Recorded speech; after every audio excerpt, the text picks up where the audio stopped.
Got to run this video too, or this audio too.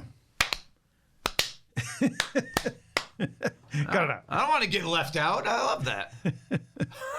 Take one. No. Here we go. Take 55. You'll be as happy when you hear that. It's Acoustic Alternatives live from Grove Studios. We're in Ypsilanti, Michigan. We're starting in the rant. Sorry. Yes, we're starting in the rant. My guest today is... It's like a Greek mythology epic. We're in the middle of the story, even though it's at the beginning, y'all. Sorry. I haven't stopped talking since I walked in the studio. Here we are. It's good to see Mike Vial here at Grove Studios. We have not seen each other in years, I feel like, other than when I greeted you at the door. That don't count. That's like a half an hour ago. I mean, I see you on Facebook every morning, and I'm like, John... Yay. Yay, John's still alive. Vial. Vial, what you doing there, buddy? What you doing? You hanging out? I'll hang out. Yeah. Well, I saw that you have this big show coming up to celebrate 20 years of making music. I know. Well, probably you were there the very first time I was at the Ark, because you might have been the one introducing Ari Hest. And it's like, this is serendipity. I'm going to play a show with my favorite songwriter of my generation. And I saw Ari Hest play at the Ark the first time I ever went to the Ark 20 years ago after my first year teaching. Isn't that incredible? I was probably there. You were there. I'm sure you were. I probably brought him on stage. Ryan, our friend Ryan, journalist, he was there too. We've kind of connected our dots before we became friends, that we were at a lot of the same shows. So that's why this is happening, because when we went to see Ari was like, Brian was like, oh, you got to hear Mike play. And we were just at the merch table trying to buy shirts and hats and whatnot. Ari said, yeah, I would love to do that show with you. And I was like, you got to be kidding me. This is too good to be true. And now it's led to this wonderful moment where you and I get to hang out too and talk about it. I mean, that's what life's all about. Congratulations on scoring a pretty darn good gig. Yeah, and 20 years of teaching. So that's kind of like the story. I think gigs are like lessons in a way, or lessons are more like gigs for me. I treat them the same. And I like to make memorable moments, as many times as I can. So for me, this is definitely one of them, to play at the Ark in May. Well, the day is, I have it on my sheet here somewhere. You know what, May 6th? Is that right? I think it's May 23rd, a Thursday. I can't see. I have new glasses on. I can't see out of them. I only know it because we have our big community high field trip day, so I don't have to teach the next day on that Friday. I know for a fact it's going to be. Very good.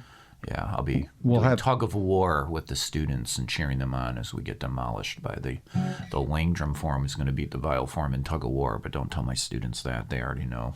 It will be in the notes of the podcast. Well, they will win the euchre tournament, but we are not winning tug of war this year. But I might win at the stage of the Ark. Well, I don't know. Shameless plug. We shall. All right, so we didn't discuss this before I hit record. 3 or 4 songs throughout our discussion today. What would you like to do? Oh, I don't know. You know I'll say probably 4, and then we'll only do 3 because I'm not going to stop talking. Okay, well let's start with a song. Are you going to play some of these new songs that are coming out soon? Yeah, I'm going to do one called "Free to Dream" right now, and it's a song that is new for my, I guess we'll say my audience. But I wrote it after my first year teaching, and some songs just like kind of live for a long time before you feel ready to bring them out into the world. And then what's weird about that experience as a writer is like I'm a completely different person now than who wrote that song. So I'm also experiencing the song now in a new way as the audience is hearing it for the first time.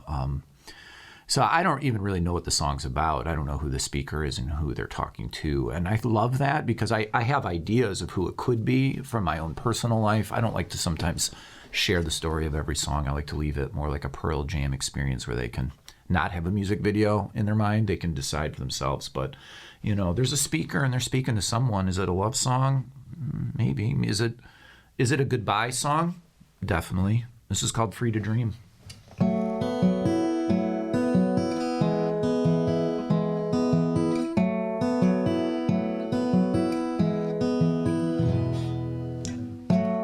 When you feel like you're failing, takes over your mind. When a cloud dissipates into nothing like a dream that has died. Life used to be simple. It's complicated in time. And when moments were sacred, know what we we'd find.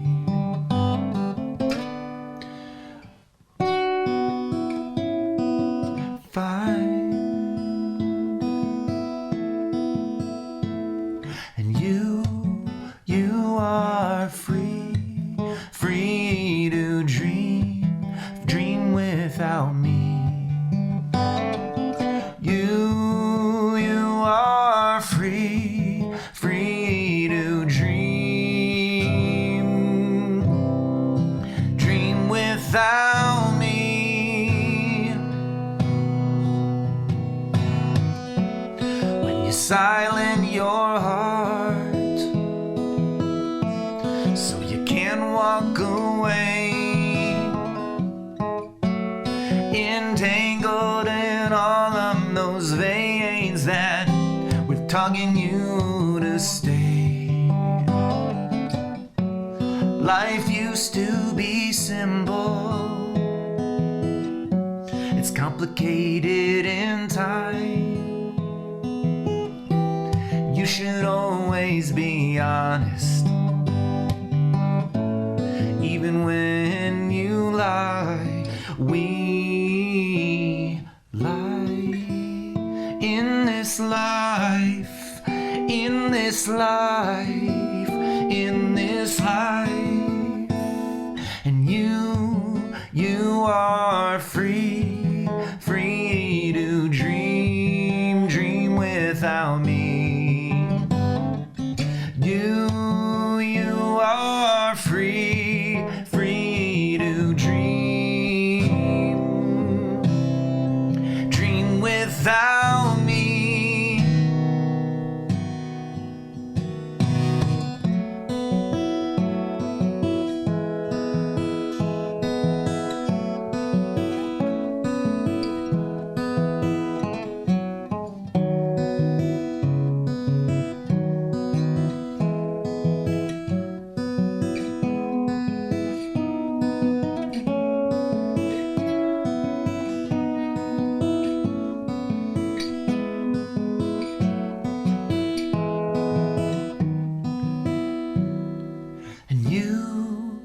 You are free, free to dream without me. You are free, free to dream without me.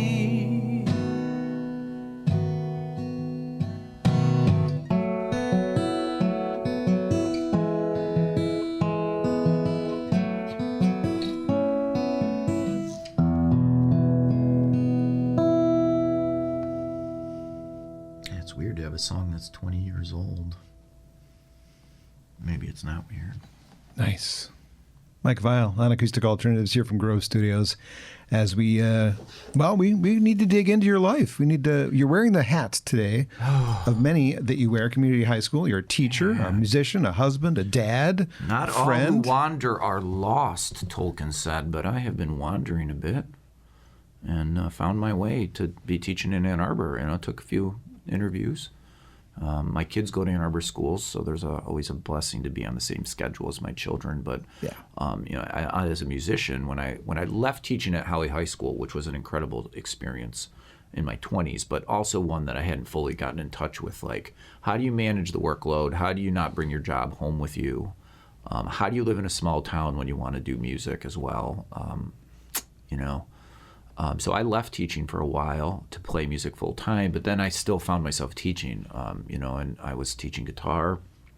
I was teaching at I guess we'll call it a little music academy. That's what its name was, but it felt just kind of like I'm teaching kids how to play music and get dialed into it and go out and play 120, 200 gigs a year, some being like the Arc, most of them being in the corner trying to pay off my student loan, 100, 200, 300 bucks at a time.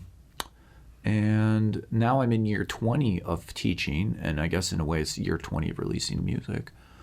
And it's a really cool thing to have these like memories tied up with musical artifacts. And to be able to now do that in Ann Arbor and really kind of like, I don't just live in Ann Arbor, I'm kind of in the community in multiple ways and trying to give back more than I take. is a really special experience. Yeah, it's my third year at community high, and that's definitely I hope to say I'm a good fit for the alternative high school. It's just, there's a great history of community high. We're open campus. We work more like a community college for high school. Kids can choose what classes they want to take, if I can simplify the ethos of the building. We're not an art school, but if you came in, you would assume so because of the murals on the wall, from the Beatles to the Fear and Loathing in Las Vegas book cover that's across the hall from me, drawn by a student in 1988. Wow. Yeah, it's a really special place. We... not to brag, we have the highest SAT scores of the district. That's not my work. That's just the students, the families, and honestly the teachers before were a community together, but we do get the benefit of that because I think the kids that decide to come to community in the same way that I decided to go there and leave one job to find my way, they made that choice to leave maybe friends who go to Huron, Pioneer, Skyline, and then go into the smaller school. I think that's a milestone that really matters in your young adulthood. In Boy Scouting, there would be like two things that would prevent a scout from getting to Eagle. It was gasoline or perfume. We're going to expand that now because I don't think scouting needs to be one type of thing for boys anymore. But that was definitely going to be true for me. It's a big milestone to get your license. It's a big milestone to have those first breakups. It's a big milestone to make big decisions. It's a blessing for me as a teacher to get to work with students who have come in and already made one of those big decisions and where they go to school. So I teach English there, and I teach a lot of different classes. There's a lot of electives. That's kind of another perk of community high. They get to choose whatever class they want after the first semester. And I have many opportunities to teach them. One of the things that was my first impression, not ever living there, but only working in the Ann Arbor community, was working a food drive, Rockin' for the Hungry, and having huge donations come from that school. And I saw that you yourself raised money in the school or outside of the school playing. So yeah, I mean, we got to give just a nod to, that was student-led before I ever been hired, and then led by Manisha and Tracy, two amazing teachers in the district who have turned that connection to community, which is our ethos, right? We want to not take from our community, but give back.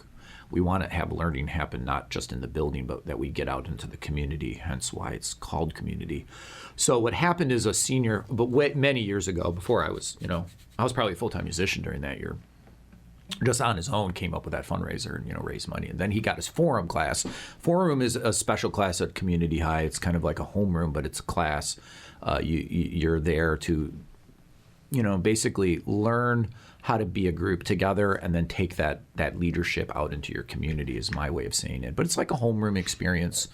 And so what has become is all the forums compete who can raise the most money, a little challenge. And then we celebrate how much we've made. And we always have a big goal. And then there's a family donation that doubles the amount if we make the goal. So that's what you're talking about. And my forum, we had an open mic in the hallway. I set up the lights and the microphones, and then kids who played guitar would sing a song, and I'd go out and sing a song, and they would just give donations. But it was really also some online donations were happening through my internet world to make it kind of connect to our Ann Arbor community. And then there were other things that were happening to raise money for food gatherers. And it was forum-led, student-led. We didn't come in last place this year. Great. Congrats. And when you come in last place, it means you still raise like $1,000. But like one forum, I think, raised like $7,000 this year. Wow. Right. The kids are out. They were knocking on doors. They're not just collecting cans. They're posting to their TikToks and Instagrams and getting people to donate in their circles. And Food Gatherers is, it used to be, for every $1 you would raise, that'd be 3 meals. Now it's only 2, right? Oops, yeah. So it's the work that they do is feeling the same impact that we're all feeling. So it felt really special to be a part of that even more in my third year teaching a community. Speaking of school, at one point you were a school person yourself. Where did you grow up? Where's your life start? My life begins in Dearborn Heights. I'm a Wayne County brat. I'm a product of being from a almost 100% Polish family. There's some Irish roots in there too, but my dad both went to Catholic school, and I followed in their footsteps. I went to Divine Child in Dearborn. Mm-hmm. I think a lot of the reasons I became a teacher, I know why I became a musician. I mean, but why did I become a teacher? I have no idea. In logic, I was shy. I didn't do very well in school at the beginning. I found my way in high school, but it felt like a bird had pooped on my head at Western Michigan. I didn't get into the music programs. I had tried out in multiple schools in Michigan and knew I wasn't going to get in after 2 years of prepping for that audition. Thought I might audition again. Glad I didn't.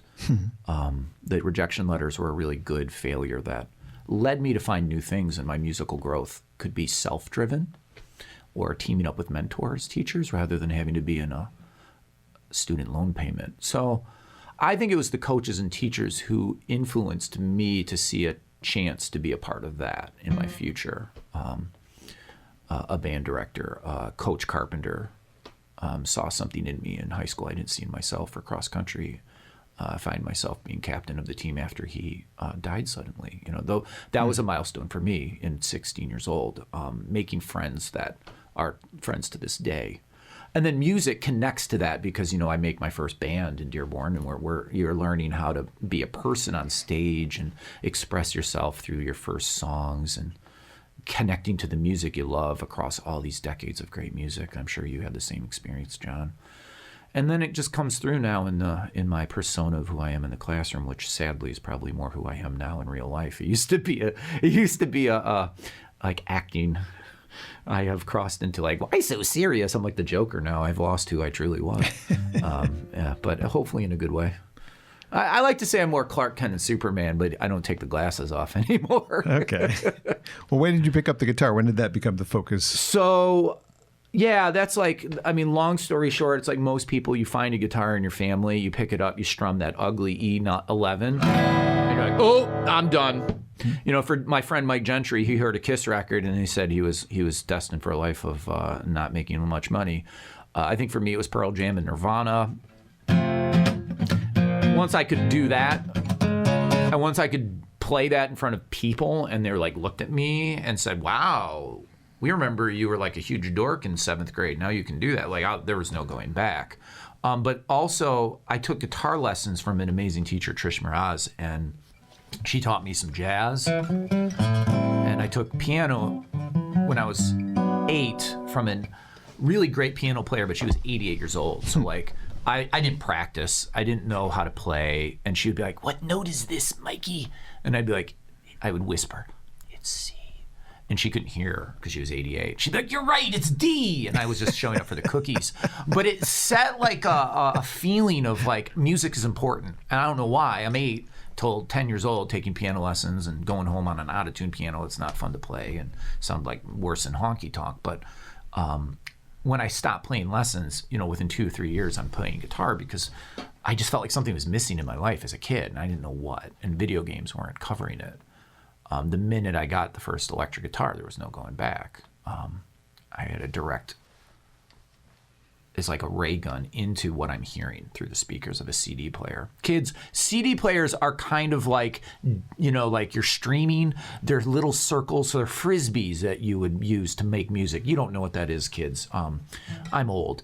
Come on over, I'll show you a few. Yeah. I'll sell them to you at the merch table. Wait, they're basically, here's one. They're artifacts that here's we can sign. Here's another one. Yeah, you should collect them. They're fun. They're kind of like vinyl records and they're small, Pokemon cards, but they're... they're going to be valuable in about 100 years. Let me tell you, kids. You need to buy all the CDs from the artists. They'll be back before that. When people realize that paying for vinyl is way too great. Oh, it's so bad for the environment too. But I love them. I don't collect them. That's the one thing I won't let myself do is go near a vinyl record. But I can't go back. You can't go back. See, that's why I won't go near them. Yeah, it'd be too expensive. How many to do you back. have? CDs? No, vinyl records. I downgraded all of my vinyl, digitized it, and have everything on CD or digitally. Really? Oh, that's so smart. Problem is I have 18,000 CDs. 18,000? That's not a joke. I believe you, but that's a lot. Well, that's 20, 30 some years in the record industry. I started in the record industry in 1985. That's yeah. I saw CDs come through the record store I worked at for the first time. I bought my first used CD. Right. Did you sign up for like Harmony House and Columbia things and like sign up your dog and get like 10 CDs for $0.01 like we did in our family? not the dog. We were signing up everybody. Yeah. And then they got their money out of us because my dad just was like buying everything he never could afford when he lived in Detroit. And I was getting a musical education from that. Yeah. I get Pearl Jam verses. My dad gets Bob Dylan, Freewheelin' and Bob Dylan. And I didn't like Dylan the first time I heard him. Now I can't get over it. I've seen Dylan live. My dad stops at listening to Dylan at Blonde on Blonde. I keep going. There's no stopping me. Like, the songwriting's incredible. So, like, yeah, I mean, this, like, stories of childhood and life, it kind of gets back to what, like, Anne Lamott says in her book, Bird by Bird, is, like, you have to kind of understand a place of yourself when you're writing. That doesn't mean you have to write what you know. But I think it's music provides us a way to create a soundtrack of our lives. It's not really about the popularity of it. Yeah. But it helps. It does. We're going to continue delving into your life, but I'd like another track from this. Do we have a title for your forthcoming release? It's probably going to be Free to Dream, actually. But it's a work in progress, and who knows? Okay. What would you like to play from that or somewhere in your catalog? That's weird to say you have a catalog now, isn't it? Well, you do, actually. I do. It's I just weird, spent though. $16 on it. I appreciate that. So let's do... I'm going to do I Just Want to Be Your Last, guitar-heavy song that I recorded on this guitar many a year ago and was on the World That's Bigger record that Mike Gentry produced for me.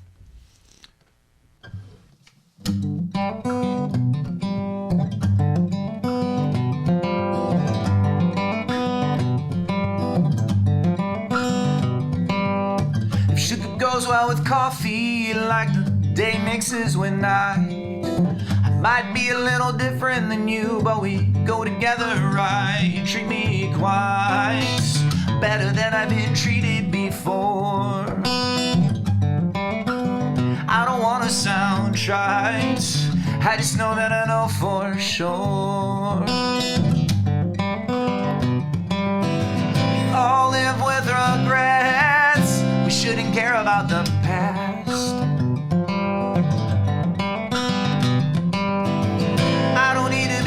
First love, I just wanna be your last. I just wanna be your last. You said you had to kiss a few frogs before your prince appeared. Well, I've been waiting for you like the sun waits for clouds to clear. It's been raining for what feels like years, and the whole time you were always near to me. But that's how it goes when we all live with regrets. We shouldn't care about the past. I don't need to be your first love, I just wanna be your last. Your last is when I finally found you, finally forgot my past, which was the preface before you. So when I met you, I'd say at last, at last. I used to think that love, first I was for fools. I hope that it's okay that I broke a few of your rules. We have all been hiding scars under our hearts.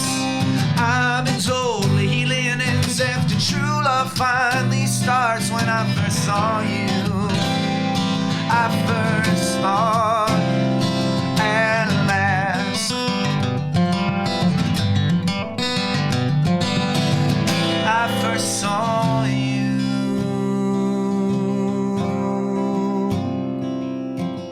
We all live with regrets, we shouldn't care about the past.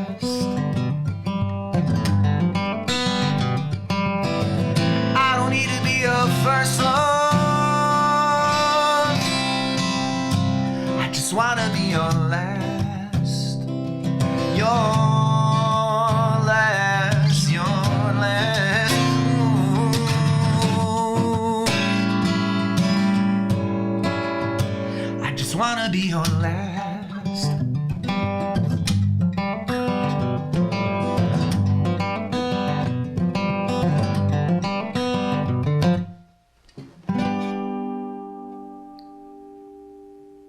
This sounds so good at the microphone. It does sound good.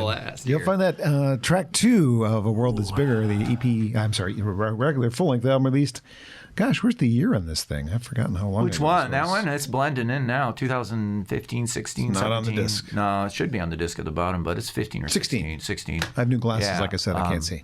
In great literature, just a little lesson for y'all. Food is always symbolic, or it provides an opportunity for characters to come together in communion. Now, this is taught by Dr. Foster, Dr. Thomas Foster of, U of M Flint. And he wrote it in his great book, How to Read Like an English Teacher. So I'm going to eat a cinnamon roll, and you probably will too later. While you're chewing, I'm going to thank Grove Studios while you're chewing. Well, you continue chewing, because Grove Studios is really the reason I can continue doing this podcast, because they were the ones who initiated the idea back in 2020. They're the ones who keep providing me with a home to do it in. And I gave Mike a little tour around the building so that he said, hey, if I ever have a band, maybe this is the place that I can bring my band.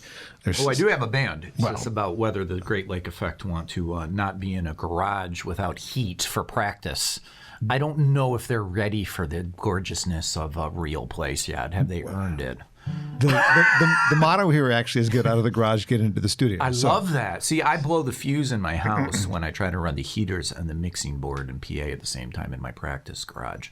So, I don't know what the symbolism of me eating this is going to be. I don't know if I'm great literature yet. I don't know, but you saw the different rooms. There are different sizes rooms, half size, full size, a place for DJs, a place to master your record. Can anybody practice on the roof? Unless her name is David, no.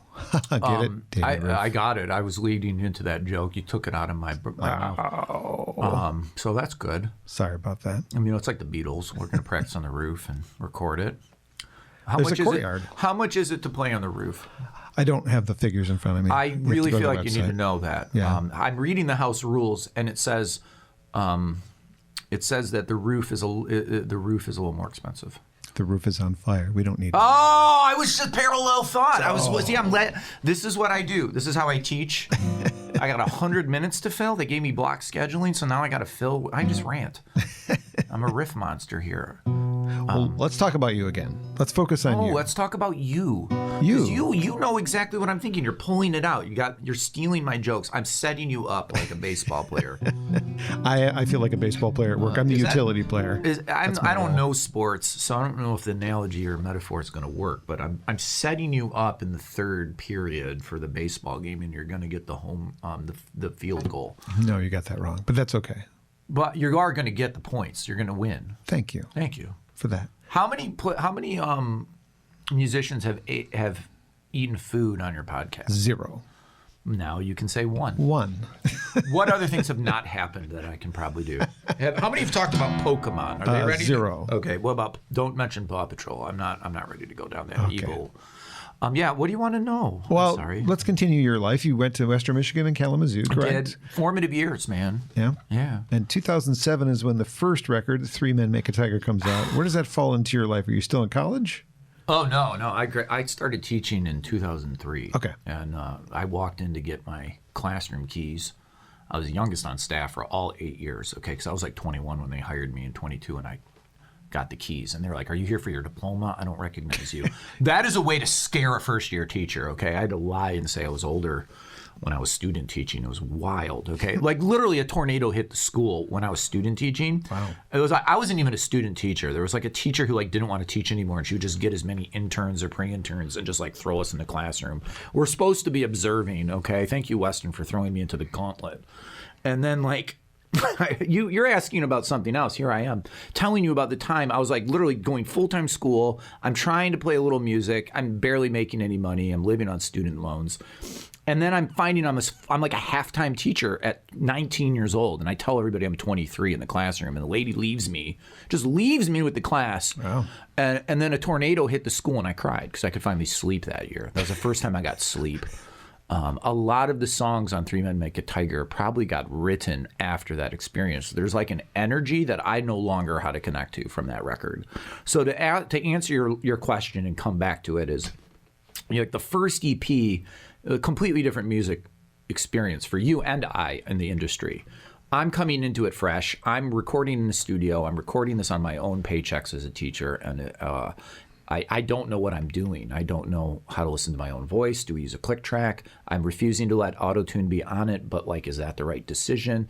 Like, these are things we don't even wonder about anymore. We just do what's right. And so there was a little bit more controversy about how much digital manipulation you could use. Now it's just artful. But yeah, so I recorded that first EP in Marshall Block Studio in south of Flint and Fenton, and would go teach, go back record. It should have been done in like 2 weeks. Instead, it took me a year. But it started the beginning. You know, I would be like MC Hammer selling CDs out of the back of my trunk after playing at a coffee house. The irony is I probably made the most money of my career from CDs, that is, from that record. Really?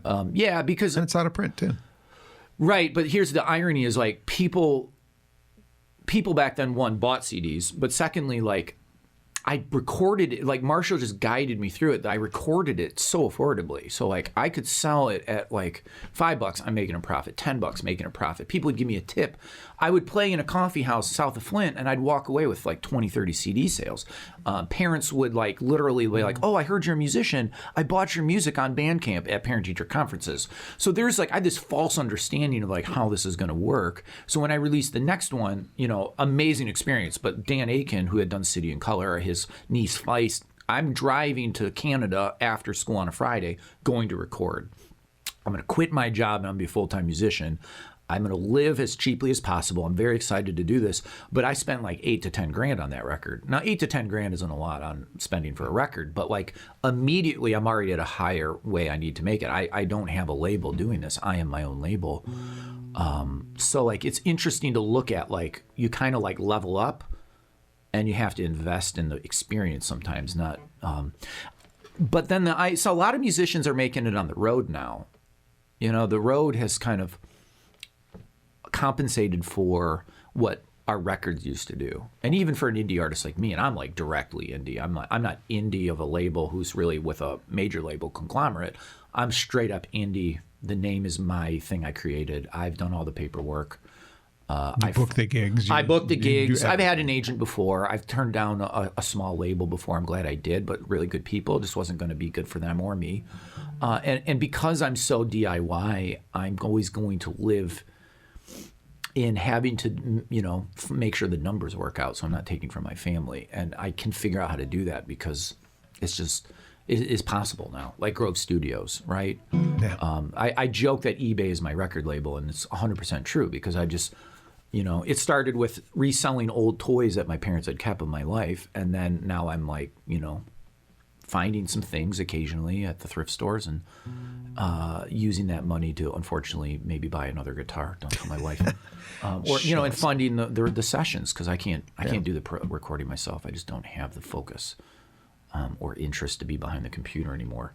So yeah, like I've released, I mean, it's been 4 records, or if we count the EPs of CDs, but there's been a lot of singles. I've written 100 songs or more. And I'm kind of in this time of my life where I just need to like put the music out and stop waiting. That's a good point. Yeah. You should. We're going to take a brief pause. I'm going to see if I can get rid of the buzz real quick because it went away. It went away and then it came back. I think it's a bad chord, but I can't fix that in the middle of the session. So we're just going to keep rolling with it. It's just going to keep rolling with the buzz because I thought it was my tendinitis. No, it's this microphone. Oh, okay. See, you're gone. Now you're back and the buzz is back. It's all right. I like the buzz. Anyway. It's like, it's making me feel like I'm in an amp. Chicka Chicka 1 2 3. Will there be a place for me? Yeah, you parents, you know it. You know that Bill Martin book, the buzzes of the bees and the trees. It's all good. I don't care. Got me on that one. Yeah, well, you know, that's modern parenting. So those first album songs, how do you feel about them now? We're talking almost, not quite 20 years later since those are released, but pretty close.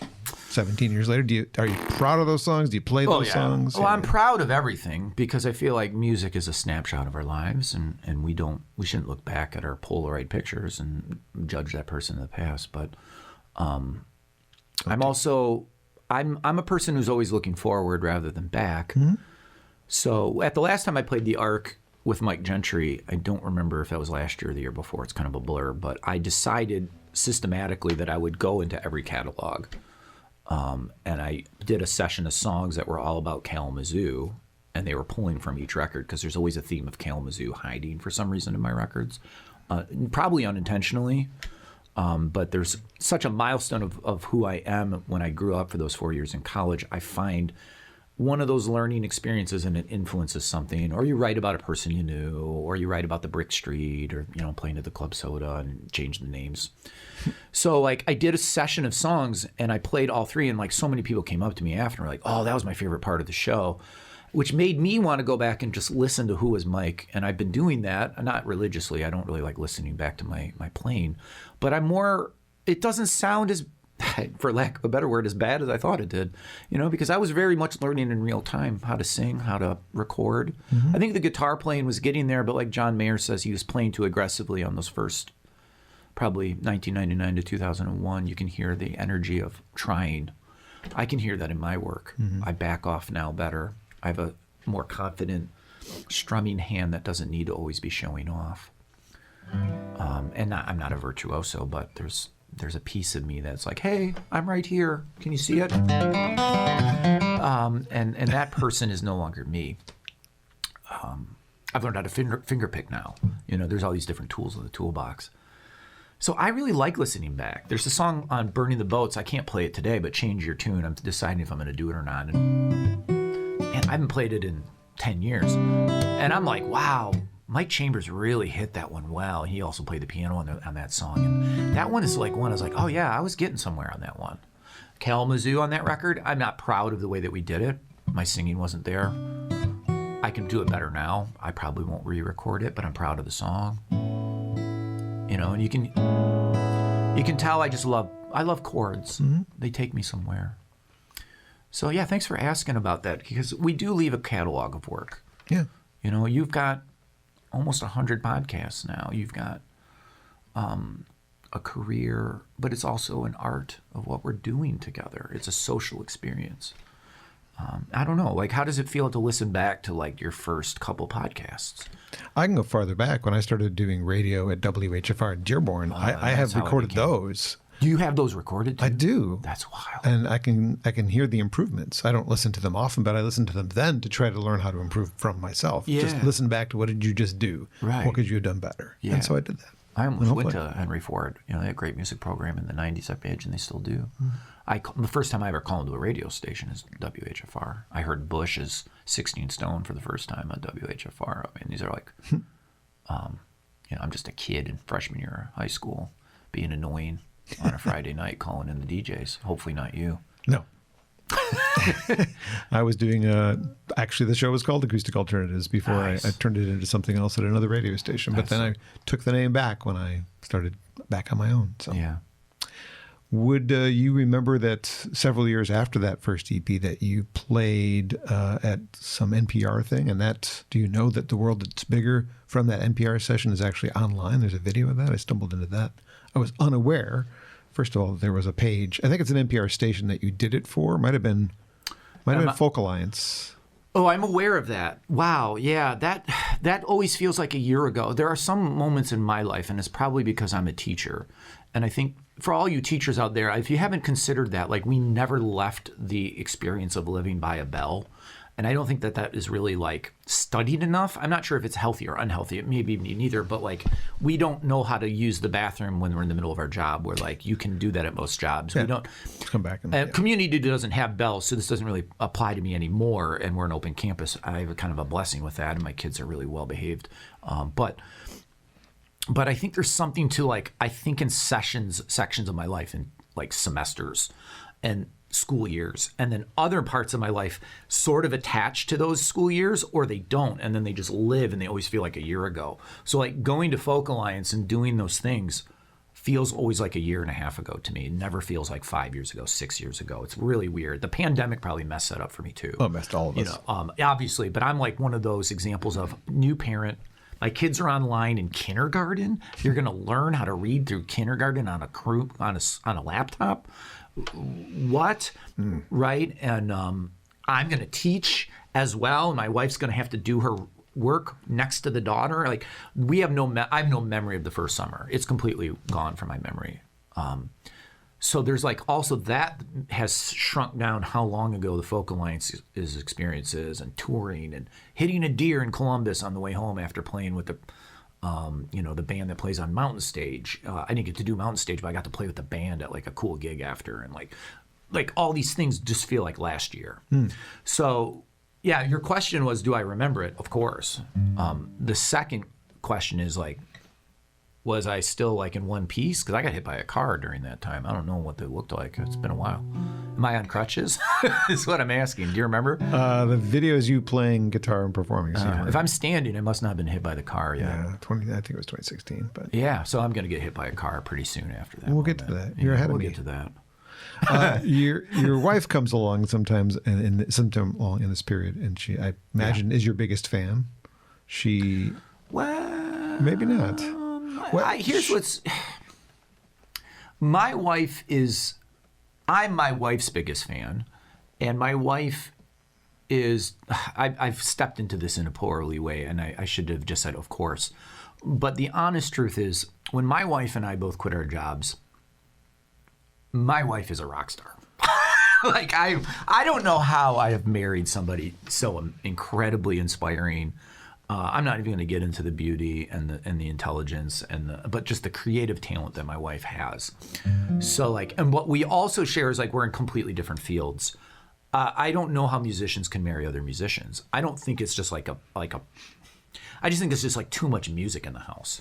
So I don't need my wife. Like my wife and I both share like a favorite songwriter. It's like I don't want to listen to me. I want to listen to Ron Sexsmith. I don't want to go see my concert. I want to go see Ron. So like it's okay if my wife's like not like knows every song about me. I know she does. I mean, she was like, I sang to her at our wedding, and she would probably say that's her favorite song because it's written about her. She met you at one of your gigs, though. Yeah, I guess you're right. I'm her favorite musician. I am. Yeah, listen, I knew she liked me when she came to the Crowfoot Ballroom, and I'm opening it up for Diana Birch, and I'm just like, oh yeah. But the first way I met her wasn't the cool gig. I literally went to go play Owasso's Train Festival and almost canceled because I was going to play at Memphis Smoke, which is no longer there in Royal Oak, but it was cool, totally cool. I was playing with like really cool musicians from the local area, you know. It was like a big deal for me. It was my birthday. I'm like in my 20s. I'm like, oh, I'm going to do a cool gig tonight. Why am I going to the Owasso Train Festival for $100? And my wife's asking, why am I having to book musicians for this thing? And she was a DDA director, but she had to. The board wanted her to. And then I show up. And I played to one person who's sitting at the picnic table. I mean, the festival's all on the other side of the town at 10 a.m. And I'm playing. She's like, oh, crap. And this is her words, not mine. Oh, crap, I booked somebody who's talented. And I'm playing. I'm like, oh, crap, I'm playing to somebody who's beautiful. And it's been the most important gig of my life where I played to one person. And then we walked around and then, oh, you have a writer's club? Oh, I write. I said, I write short stories. I'd love to be part of your writer's club. I don't write short stories. I'm an English teacher. I read short stories. Your songs are short stories. Yeah, I guess I had 2 short stories that are terrible. One's about a dentist, and the other's about a dad who, his son finds his guitar in the basement. Yeah, I think I brought those short stories over, and they're just, terrible. But she had her 2 dogs, and we sat in the room with her friends. And then I was like, how do I ask her out? Now, she says I waited 6 weeks. I only think it was 4. But she did come to the next gig with her friends, and that was cool. It's a good story. I like it. Yeah. And then we actually got to get married in Pontiac, and then we rented out the Crowfoot Ballroom with a lot of help from our family to afford it. And we had a live band, and I came out, surprised everybody, and sang a song to my wife. And, cool. That's the best gig. That's pretty cool.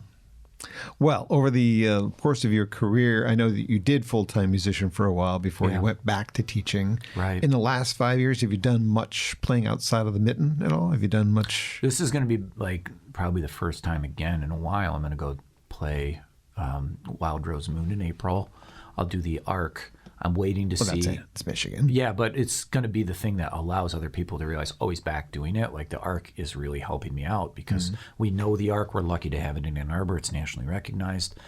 I get to play with my favorite songwriter of my generation. This guy, Ari Hest. Yeah, Ari Hest. I mean, geez. May 23rd. I found it on my notes here. Yeah. So that is going to allow me to now, hopefully in the fall and December, like play a little bit again out of the town if it makes sense for my family. I mean, I'm dad first, and my kids need me at home, and my wife needs me to be there. Yeah. And it is, it's a compromise. I'm not going to compromise that. I don't also know what to do online. I just don't feel the connection online, but I probably need to embrace it more now. It's your marketing plan. That's what online is. Yeah, but I already live in the classroom, and I live. I mean, I love posting videos, and I love doing it, and I love doing this, but I live to be around people and that real energy. So I'm figuring that out too.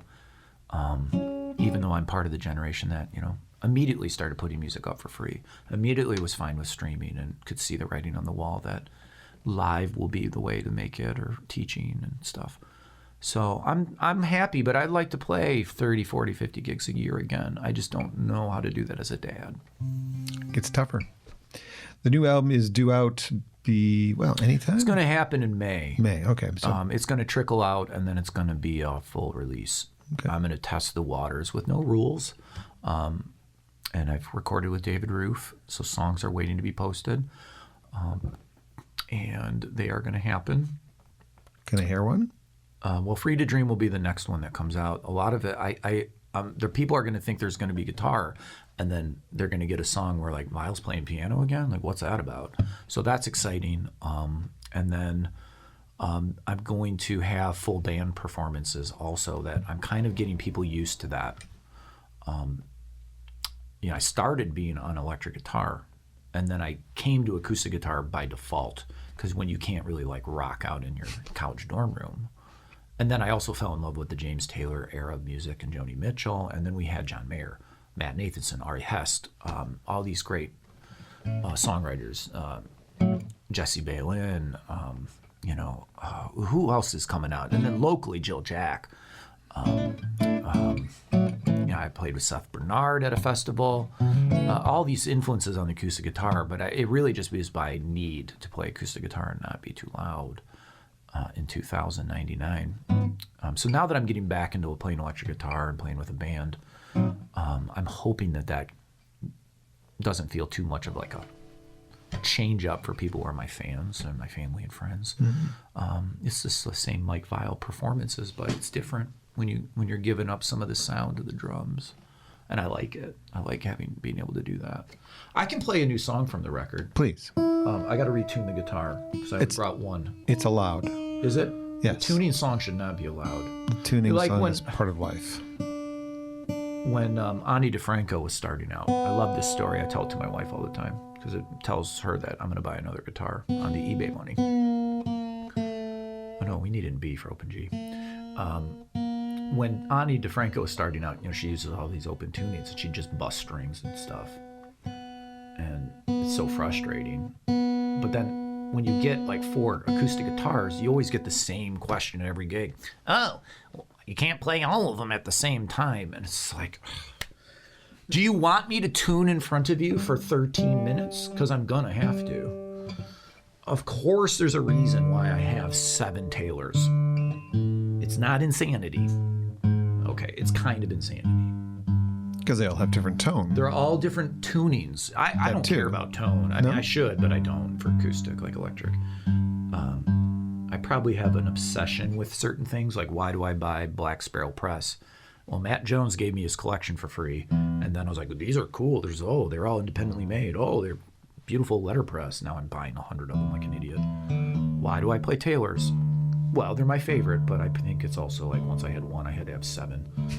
What's wrong with me? Anyways, yeah, so like, and I play the Arc, I'll probably have like 7 guitars up there. That's not common for me, but I have a rule that if a guitar doesn't leave the house for a gig or recording session, it can't stay in the house. Makes sense. It's got to leave every 2 or 3 years. Yeah. Tell me about the song you're about to play. So, June 22nd, 1996, in Ann Arbor, Michigan, there was a KKK rally. I didn't know this. I'm in high school. You might know this story of Ann Arbor. This song is called Two Angels, but it's part of a record I'm currently still like in the process of trying to find song ideas for. I'm half done with it, called Profiles to Courage. And there's songs about individual moments of heroism, sometimes historically, like a Rosa Parks experience, sometimes just one person. So at this KKK rally in Ann Arbor, why did they choose Ann Arbor? So they can get the press. So it's freedom of speech to be, downtown and doing this horribly vitriolic, is that a word? Yes. promotion of ideas. So there's a counter protest, and the counter is a hot day. They got really mad at, and they were chasing a person down the road who had a biker jacket on. He really wasn't. He said the claim is he wasn't really about the protest. He was just there, curious. But he did have a Confederate flag on his vest, and the people got mad, and he fell on the ground, and they were going to beat him. And a lady, Keisha Thomas, throws herself upon him and says, "This is not what we're about." She saves his life. She's 17. She just graduated from high school. Now, if we think back to the hurricane going through Texas and Houston X amount of years ago, my former student is a journalist out there, Will. He is tweeting about what's happening during the hurricane. So somebody is driving a semi-truck, saving people's lives. Their name is Keisha Thomas with the truck driver. Now, I know this name because I've just written this song about her on the anniversary of this event. The Ann Arbor M Live. Ryan, our friend, is re-interviewing her before that. And here she is now in Houston as an adult, still doing amazing work. Wow. And I'm just like, that's incredible. And my student, they won a Pulitzer Prize for the Houston Chronicle for that work. I don't know. I know my student was a part of that, and the fact that wow, I've got this direct connection to this moment, and I've just written this song about her. And it's going to be on the next record. I think what's going to end up happening is the songs will trickle out, and then there'll be a new version of them as a collection, and with new ones no one's heard. But it's hard to find the right stories. This was the first one, and then I was like, I just need to keep finding them. I found 4 right away, and then it became hard. I don't know. I have a high tolerance. I have a high expectation to make a good song out of something, and it's hard when you get the best one right away. This is called June 22nd, 1996, Ann Arbor. But no one will remember that, so we'll call it Two Angels.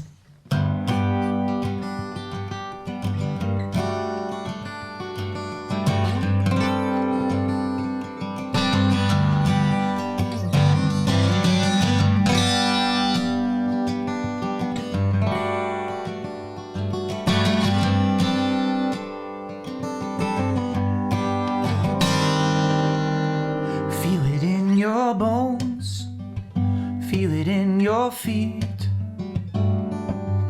Anger is an action that only kindness can beat. From a common spring to a river slow. Throw a rock in the water, how far the ripples will go.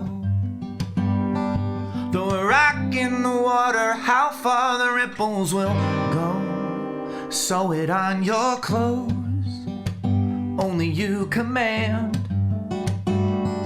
Did this crowd come to kill you? Tomorrow they'd shake your hand. Won't give you one more mile, won't give you one more street. I'll shield you with my body, save you from the summer heat. I'll shield you with my body, save you from the summer heat. Angels, lay me down, make me a mountain, make my mama proud. 2 angels, stop this crowd. You might feel alone, but you're not alone.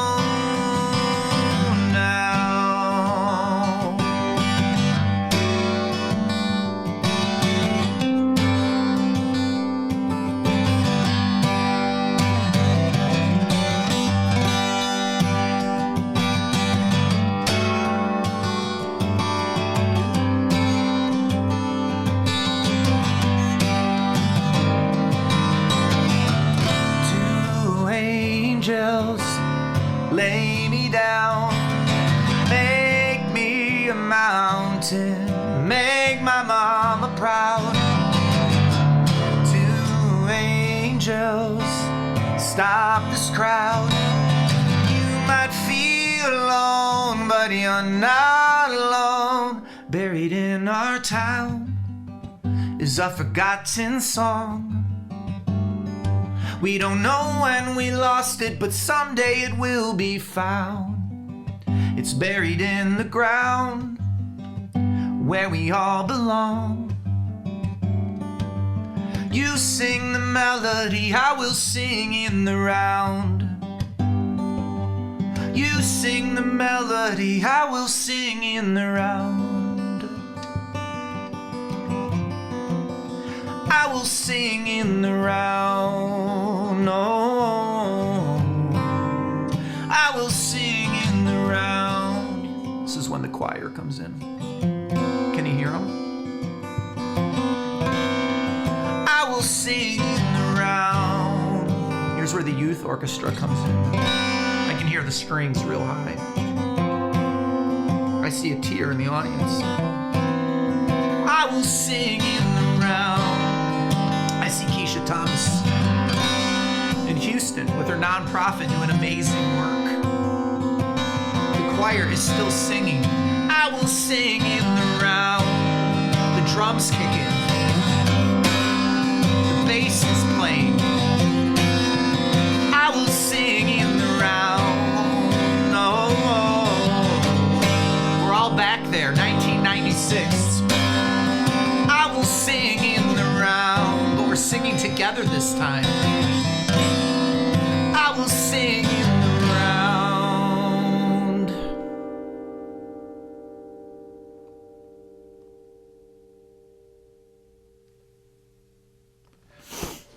Mike, why didn't you lead with that? Wow. Wow.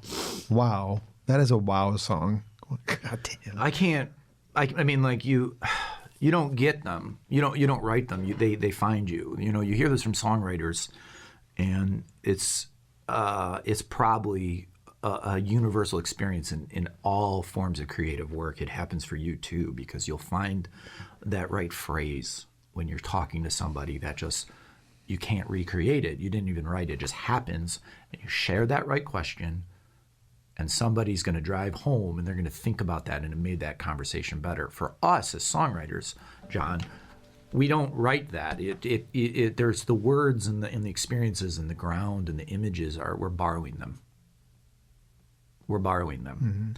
Joshua Davis goes on, which famous The Voice, and does a Bob Dylan song in open G, and Vial watches that and is rooting for him, and then tunes his guitar in open G, learns that Bob Dylan song, but then gets that song, right? Like we're always living in a stream.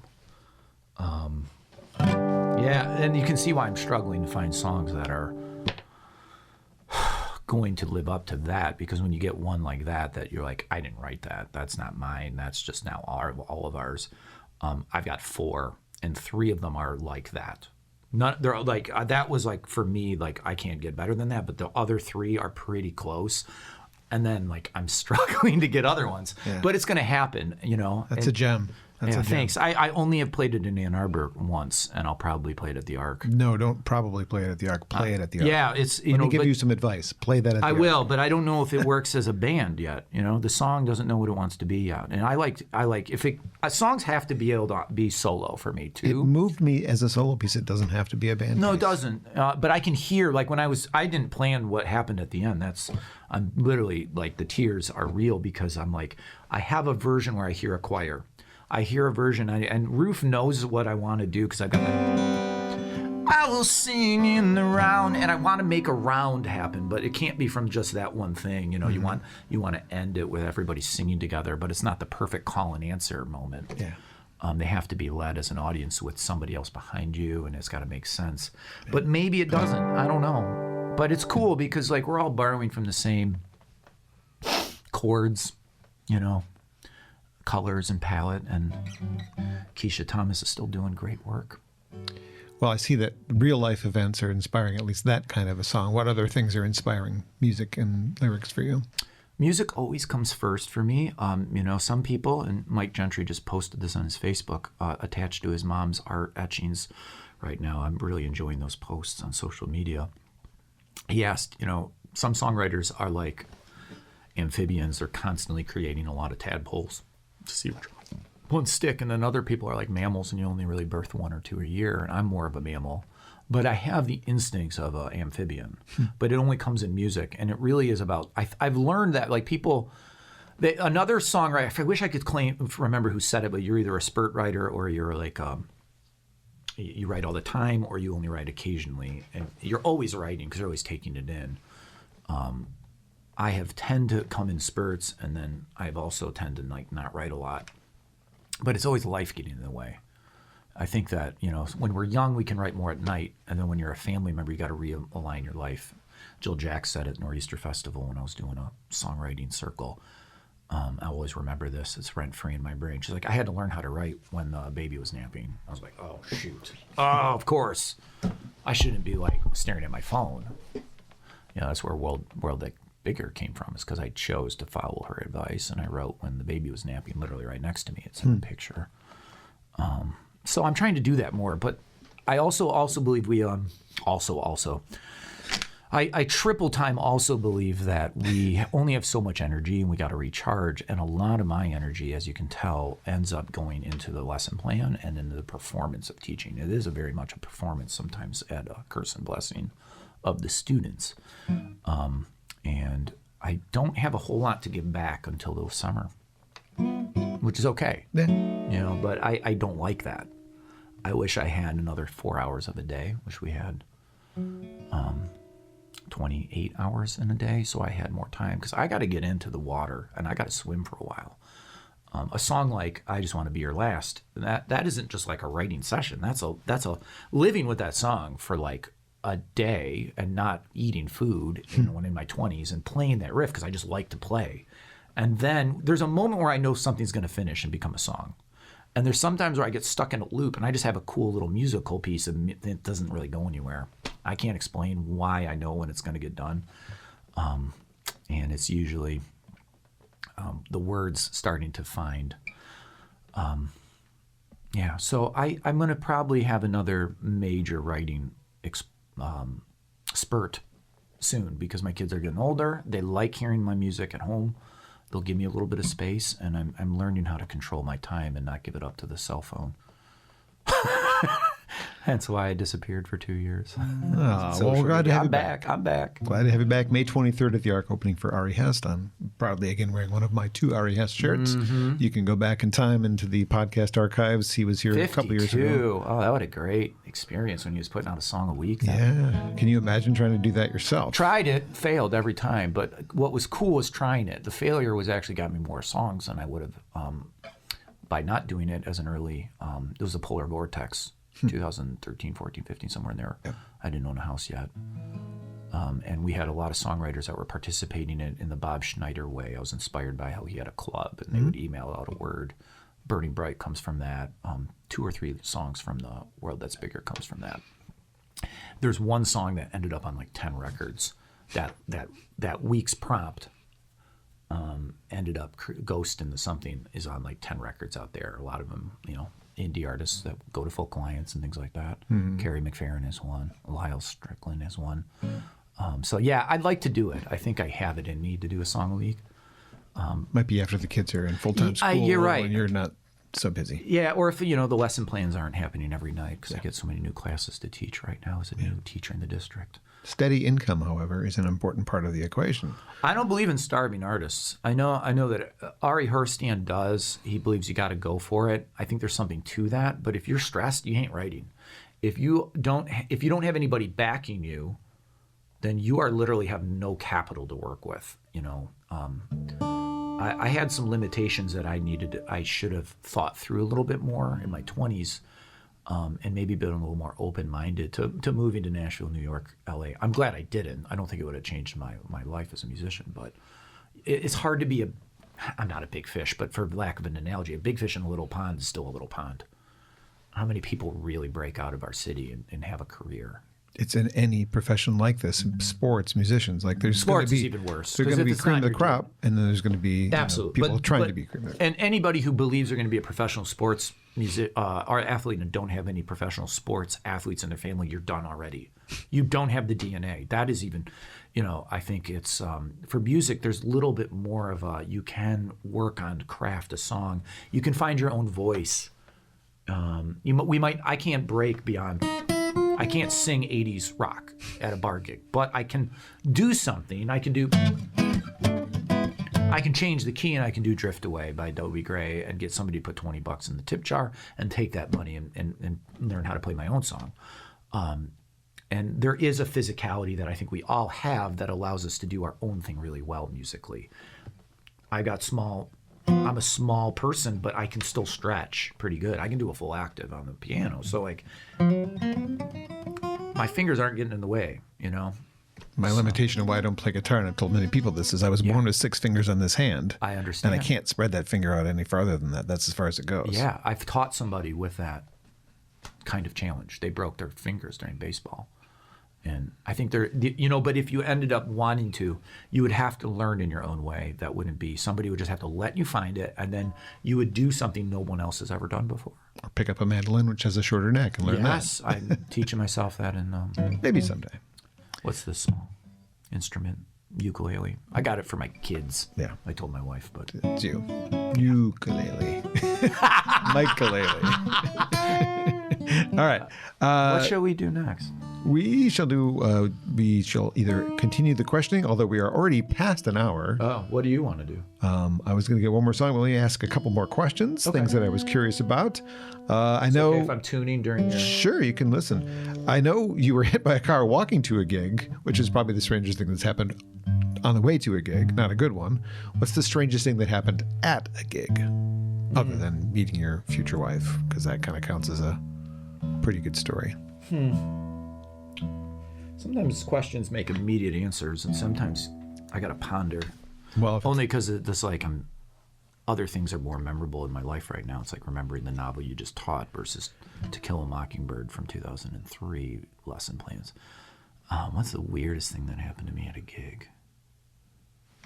I mean, getting hit by a car is a strange on the way thing. That's a really like serendipitous story, because like when I get hit by the car to walk to play at the Arc for the Beatles event, raising money for the peace program.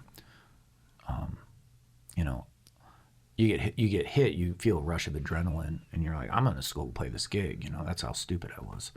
And then you take a step, and you're like, oh no, there's some broken bones in my body after that. And the guitar saved my body because it got hit first. That guitar? The one I'm holding. And it doesn't look as bad as it should. Mark Weininger got it back in working condition. $100 fee on this. I was much more expensive on Michigan no-fault insurance, but I had it in a gig bag. If I had been crossing Huron Street with the full case, I wonder if I'd be a little more damaged, maybe wheelchair, because that falling on, hitting the gig bag and falling on it prevented me from a concussion.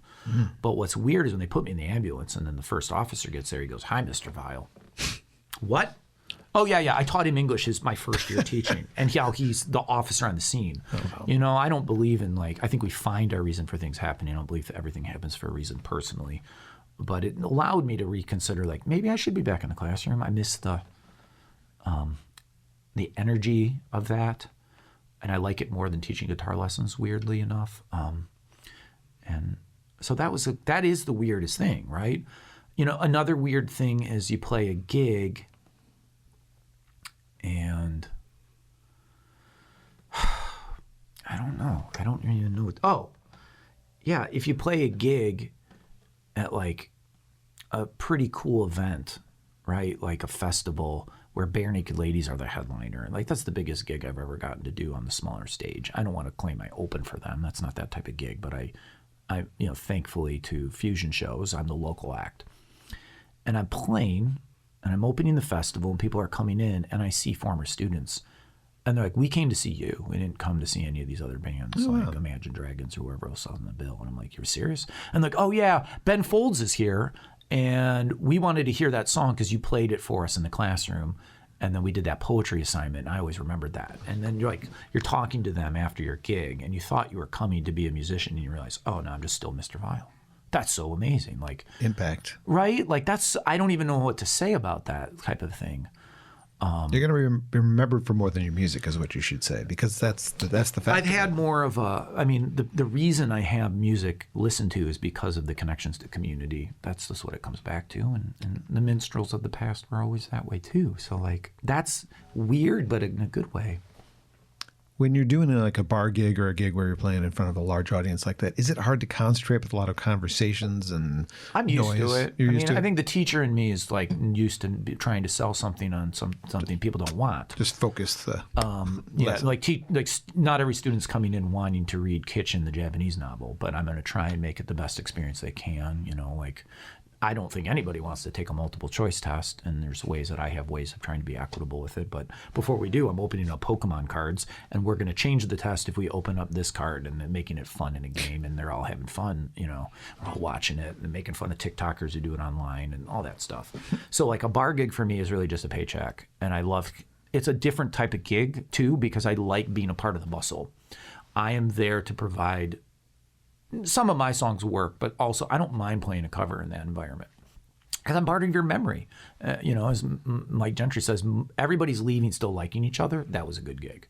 Now, a performance on a stage that people have paid tickets for, that's a different experience. That's the one that drives me the most creatively. But both experiences can be equally as rewarding in some way if you come in with a different expectation. However, like playing for 3 or 4 hours in the corner, I'm kind of like over that now. You know, there was a moment where like Keith Urban described was like living in Nashville and playing on the bar scene and playing for 4 hours, sometimes 8 hours a day. I've done that. I don't need to do that anymore because I'm not going to grow from that experience anymore. You get paid to practice, essentially. Yeah, but but that's not practice because you're not really practicing. You're existing. I know that the analogy, and it has times the practice was there because I wasn't a great performer, but I'm not benefiting practicing anymore. And if I'm not super invested and my heart's not in it, I shouldn't do it anymore because I'm 42. There's only so many gigs I can do. So I really am moving away. I'd rather play at the Jackson Coffee Company than go to Hazlitt, Michigan and play for the bar. Now, I will still do a few bar gigs. There's 3 things that make us want to do something. If the money's there, okay. If we're having fun, great. And then there's also there's the third one. Is it going to help your career? I don't think about that anymore, really, but you rarely get one that gets all 3. You usually get 2 out of 3, and then it's a yes. If it's 1 out of 3, then that's when you wonder if I'm going to do it or not. Yeah. Right? May 23rd at the Arc. My guest, Mike Vial, will be opening up for Ari Hest, a previous guest, a favorite of both of ours. We probably both own everything he's ever done. Everything. And the same shirt. And the same shirt. Should have worn it today. You got your Nirvana shirt. You're going 90s on me, which is all right for me. There's a new album coming out sometime this year. May. The single, we can release it whenever we want. When do you want me to release Free to Dream? Before the show. Let's do it. Well, I mean, you should do this soon. Let's do it. So when's this podcast post? I'll talk to my label. As soon as I can. Okay, well, that's great. I'll release it. You put that single out before the concert show, not my show. No. You can. We'll do it at the same time. Well, I can do whatever I want. There's no rules. It's you. You know what the cover is going to be is my kid's artwork. Like I'm living. My kid won this contest with his artwork at Thurston. So. Also your kid's artwork? No, I hired an artist for that one. That's pretty cool. Verona's was though the single. Nice. I got to really, and we tape it up in my classroom's office, so all my kids' artwork's in there, like he's Michelangelo, the Sistine Chapel. It's pretty fun. What is this final song we're doing today? Burning Bright. Let's make it Burning Bright. This is for David Puecki, who you can read the story online, but our youngest state senator, my family member, who made a great impact of our family and community through his Pay It Forward moment. And I wrote the song for him. It's called Burning Bright. It's part of that 52 song I tried to do, like Ari Hest has achieved.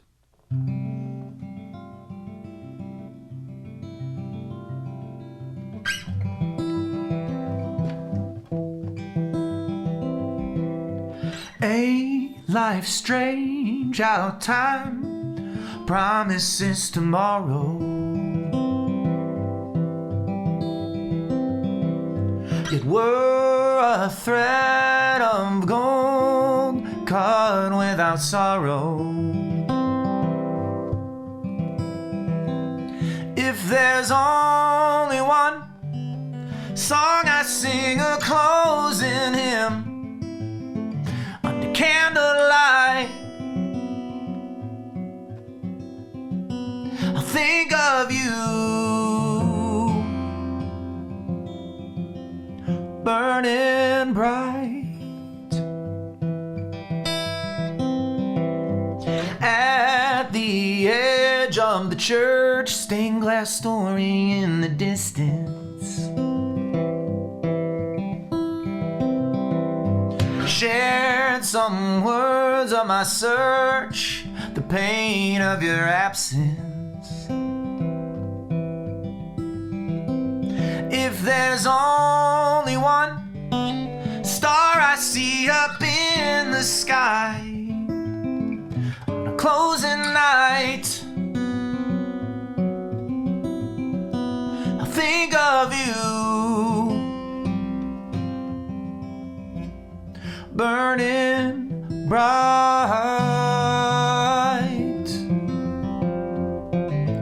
burning bright,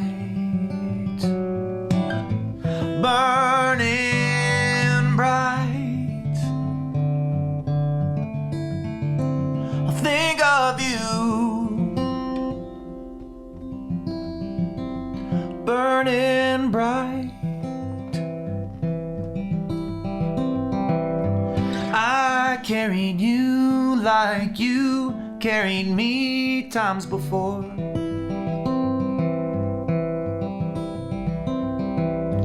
Measure of your days like a maze, my feet walking through the door.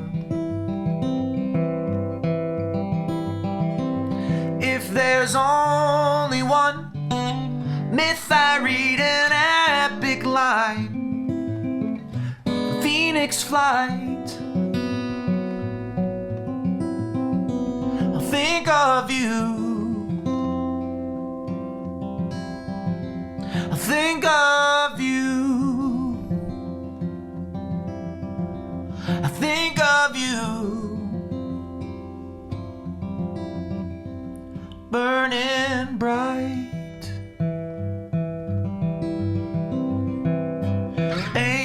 Life's strange, how time promises tomorrow.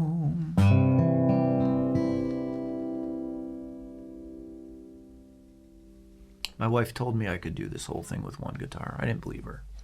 She's right. She was right. Burning Bright is available on this album. I'm holding it up to one of the cameras. It's the best of the collection, so for sure. I agree. World That's Bigger, excellent release. I'm looking forward to the next one for sure. Based on the track you played a little while ago, I can't imagine that there are songs. You said there's 3 more that are in that vein, and like, oh, okay. Yeah, they hit. Wish we could have heard those today. Well, just there'll be a time. Maybe May 23rd. Yeah, maybe. That's a show at the Arc, thearc.org. Thank you so much to John. Thank you for having me on. To Grove Studios as well for letting us do this here. Thank you, Grove. If you didn't notice, there was no ads during this podcast. There's no other than a mention of my home and the people that allow me to do this, Grove Studios. The reason I can do it is I have a few people on Patreon following me. Not a ton. If you would like to join them, go to johnbommarito.com, look for Acoustic Alternatives tab, and then go to the bottom where the Patreon support is. If you know somebody who wants to be a sponsor of the podcast, I'm not going to say no to that. It's just not the way I've managed to do things. I'd like to comment on a missed opportunity before we go. Sure. You toured with Mike Gentry. It should have been 2 mics and 2 mics. We should have done it. Yes. Mics, M-I-Cs, of course. That would have been a great name for the tour. It would have been like, what's that song Simon and Garfunkel used to do? A poet and a one-man band, but it would have been 2 mics and well, we could do it again. You can. We'll take you on the road with us. We'll be your patrons, though. We'll make sure that you get paid. We won't make anything, but we'll get you paid. Yeah, I love the Patreon idea. I'm really glad you're doing it. It's so hard to put ourselves out there, but people, we are the patrons of the arts. So I just want to push that too, because I'll be, sharing this on my streams, and I really hope people are going to keep supporting yours and our local work, because it keeps it going. A mere $16 on Bandcamp will get you these digitally and the rest of the entire catalog. $16 is not a lot of money to support great Michigan-made music. It goes into a lot of coffee and books for the classroom. That's right. Thank you for being here. I look forward to May 23rd, and there are more podcasts coming. I've got 2 more booked after this, so awesome. Keep an eye on it. Thanks for being here.